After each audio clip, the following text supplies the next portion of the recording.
Random House Audio presents The Family, the real story of the Bush Dynasty. This is the author, Kitty Kelley.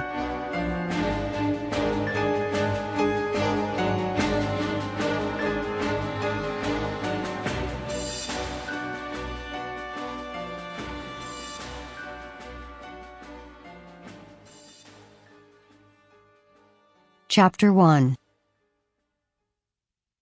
Flora Sheldon Bush was fuming. Her 13-year-old son Prescott was supposed to have spent that August of 1908 at a New Jersey sports resort with a classmate and his family.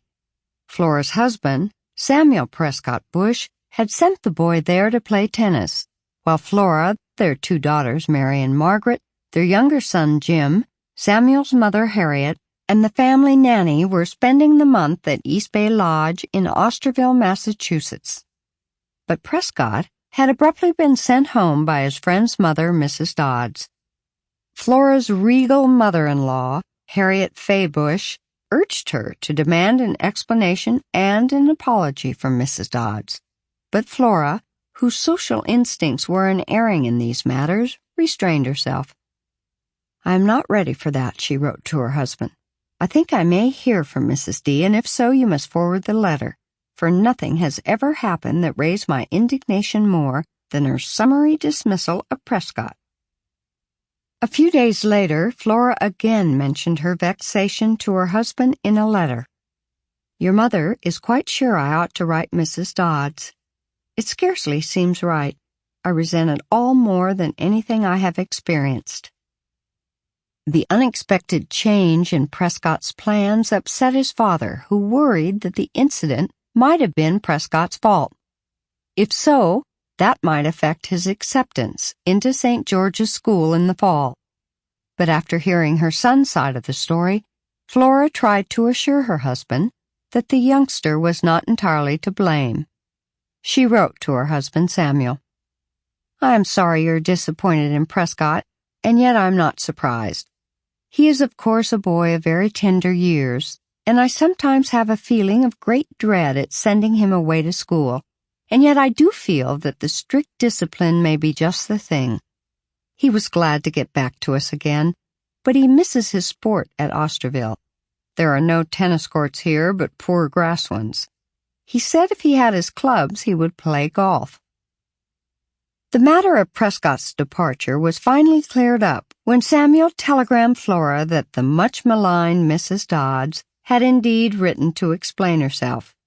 Samuel forwarded the letter from Ohio, and Flora was almost comforted to learn that Mrs. Dodds had taken ill in New Jersey.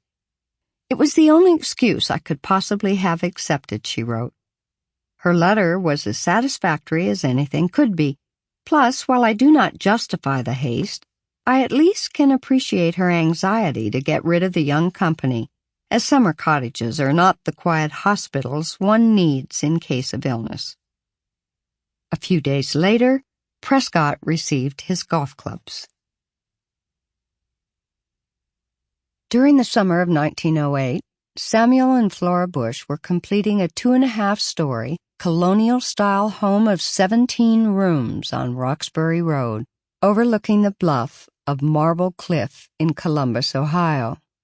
They had purchased the 2.7-acre site for $12,500 the year before, and their letters were filled with details of the 7-bayed windows, 5 dormered bedrooms, upstairs ballroom, cedar-lined storage room, and the awning porch atop the first-floor sunroom.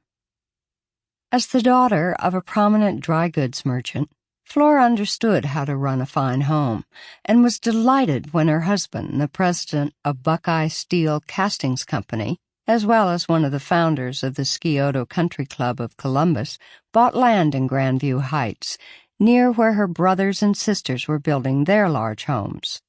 Her letters brimmed with eagerness to see the construction completed in time for her family to move in the fall.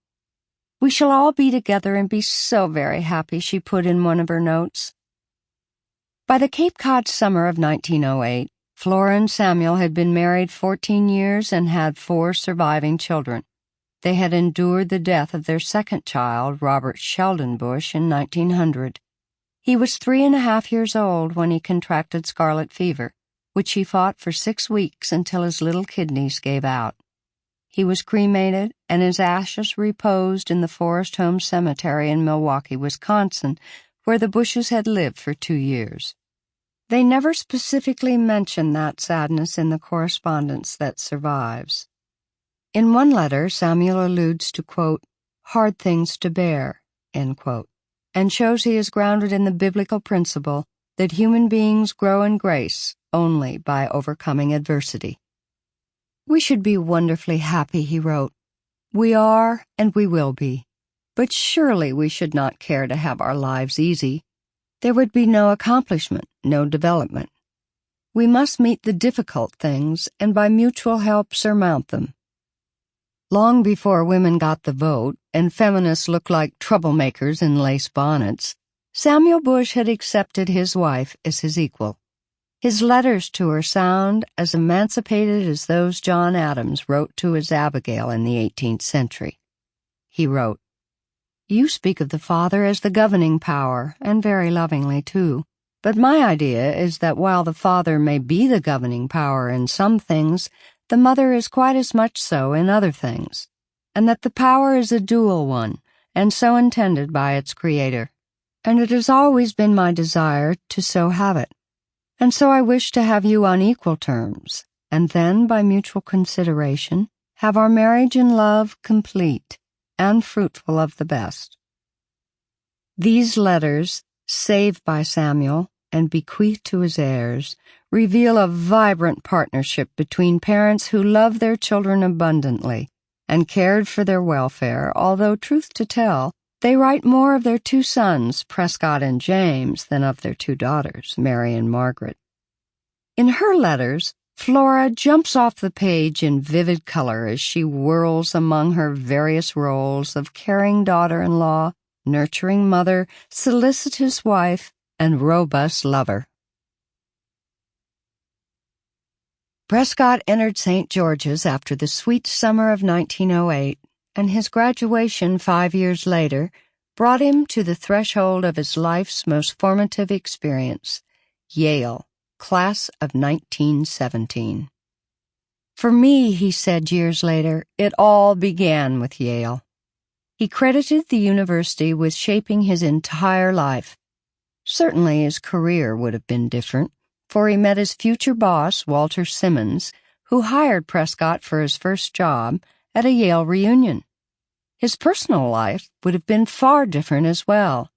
Because of that job in St. Louis for the Simmons Hardware Company, he met the wealthy Yale family, the Walkers, and his future wife, Dorothy Walker.